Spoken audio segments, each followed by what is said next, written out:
जय श्री हरि विष्णु। ज्ञान सागर के गरुड़ पुराण के 5वें भाग में आपका स्वागत है। पिछले चौथे भाग में हमने जाना था महावैतरणी नदी को जीव आत्मा कैसे पार करती है अथवा कितने प्रकार के कष्ट उसे भोगने पड़ते हैं।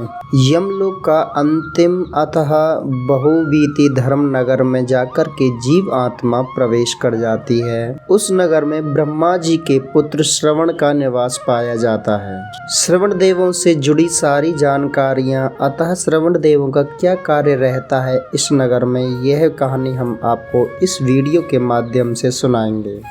अतः इसी वीडियो में हम ये भी बताएंगे कि मनुष्य जब यमलोक में पहुंच जाता है तो उसके लेखा जोखा कैसे देखा जाता है, अतः कौन उसके लेखा जोखा को वहां सुनाता है। सभी वेद ग्रंथों अतः उपनिषदों की जानकारी पाने के लिए हमारे ज्ञान सागर चैनल को सब्सक्राइब करें। अतः हमारा पूर्ण प्रयास आपसे यही रहेगा, आप ज़्यादा से ज़्यादा ज्ञान अतः धार्मिक वीडियो देखा करें और हमारी सनातन संस्कृति को आगे की ओर ले जाएं। जब जीव आत्मा के सारे नगर समाप्त होते हैं उससे पहले बहुवीति धर्म पड़ता है, उसमें जाकर के जीव आत्मा प्रवेश कर जाती है। उस नगर में 13 प्रतिहारों का निवास माना जाता है। वो सभी ब्रह्मा जी के पुत्र हैं और उन्हें श्रवण भी कहा जाता है। ये जीव आत्मा का बार बार लेखा जोखा देख करके और वहाँ पर बैठ करके सभी का वर्णन कर देते हैं। जो जीव आत्मा जैसा कर्म करके जाती है ये चित्रगुप्त तक अतः यमराज तक पहुंचाने में मदद करते हैं। अतः इनको पारदर्शी एवं दूर से सुनने वाले देव भी कहा जाता है। सत्यलोक, तपोलोक, जनलोक, महरलोक, स्वर्गलोक, भुवालोक, भूलोक, अतल, वितल, सतल, रसातल, तलातल, महातल, पाताल में इन सभी लोकों की जानकारी देने के लिए 8 देव बनाए गए हैं। अपनी पत्नियों के साथ में निवास करते हुए इनकी पत्नियां भी अति चतुर एवं ज्ञानी होने के कारण दिव्य दृष्टि का ये भी ज्ञान रखती हैं। इनको भी मृत्यु लोक के अधिकारी के रूप में चुना गया है। तभी गरुड़ देव कहते हैं कि हे प्रभु,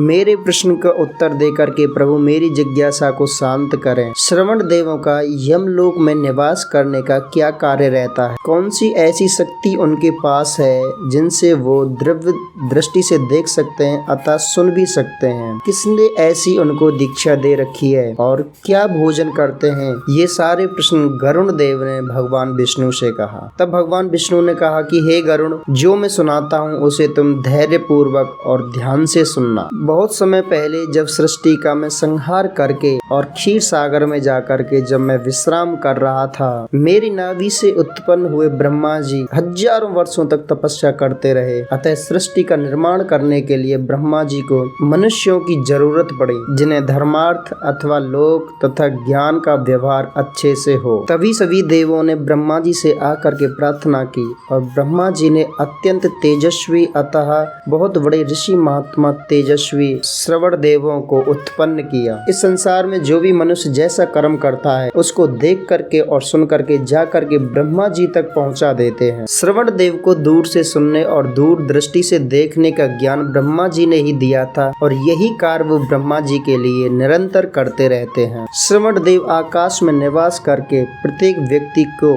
देखते रहते हैं कि किस प्रकार का कर्म करता है। जब जीव आत्मा मृत्यु होने के बाद में यमलोक पहुंचती है तो यमराज श्रवण देवों के द्वारा चित्रगुप्त से उसके शुभ अथवा अशुभ कर्मों का फल पूछता है। चित्रगुप्त जी उनसे पूछने के बाद में उस व्यक्ति का लेखा जोखा धर्मराज जी के सामने जाकर के सुना देते हैं। सभी को बता देते हैं धर्म, काम, अर्थ, मोक्ष किस प्रकार से इस जीव ने पृथ्वी पर रह करके कौन सा कर्म ज्यादा किया। हे गरुड़, संसार में रहने के लिए जीव इन्हीं चारों कामों में उलझा रहता है, धर्म, अर्थ, काम और मोक्ष।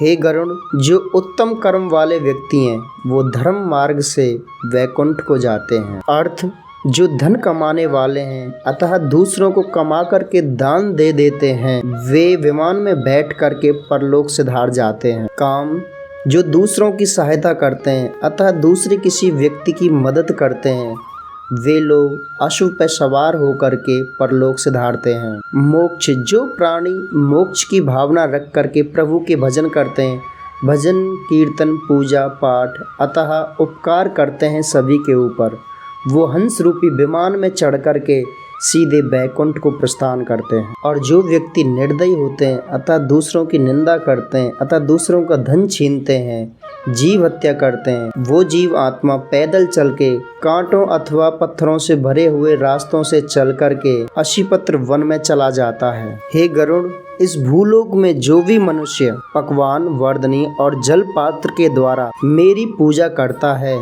साथ में श्रवण देवों की भी पूजा करता है, उसको मैं वह सुख देता हूँ जो कि देवताओं को भी नहीं मिल पाता है। भक्ति का सहारा लेके 11 ब्राह्मण अतः एक ब्राह्मण और ब्राह्मणी को भोजन कराता है और मुझे प्रसन्न रखता है, ऐसा मनुष्य सभी देवों की कृपा दृष्टि पा करके और सारे संसार के सुख को भोगता है। उनकी इस पूजा से मैं, चित्रगुप्त और धर्मराज सहित सारे देव प्रसन्न हो जाते हैं। ऐसे मनुष्य मेरे लोग वैकुंठ लोक में जाकर के निवास करते हैं। ज्ञान सागर चैनल के माध्यम से गरुड़ पुराण भाग 6 में आगे जाके जानेंगे कि यमलोक कैसा दिखाई देता है और प्राणी वहां पर जाकर के कैसे अपना निवास करता है तथा वहां जाकर के उस प्रेत आत्मा के साथ में क्या किया जाता है। जाने से पहले आपसे एक छोटा सा निवेदन है, हमारे ज्ञान सागर चैनल को सब्सक्राइब करें। तब तक के लिए जय जय श्री राधे।